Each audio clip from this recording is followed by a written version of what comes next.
النهارده هوريكم تدريب عن ضد مشاكل الديسك اللي في الظهر، يعني أهم تدريبين تقدر تمارسه كل يوم.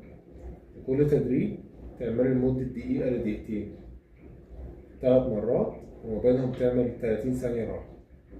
أول تدريب هعمل إطالة لعضلات أسفل الظهر. أحط إيديا كده على ركبتي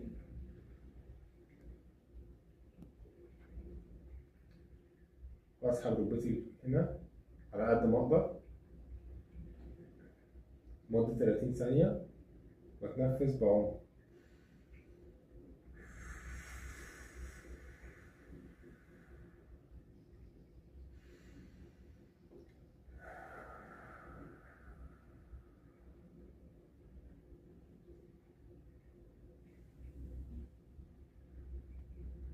التدريب ده أعمله 3 مرات، وبعد كده حط رجلي في 90 درجة وإيديا تبقى مفرودة.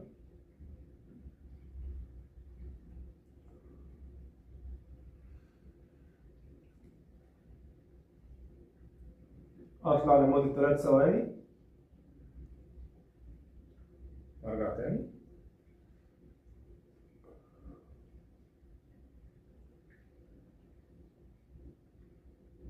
وده برضه أعمله لمدة 3 مرات، 3 مجموعات.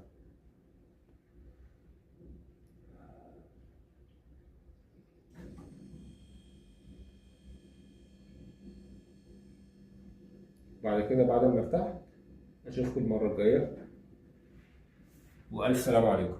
مع السلامة.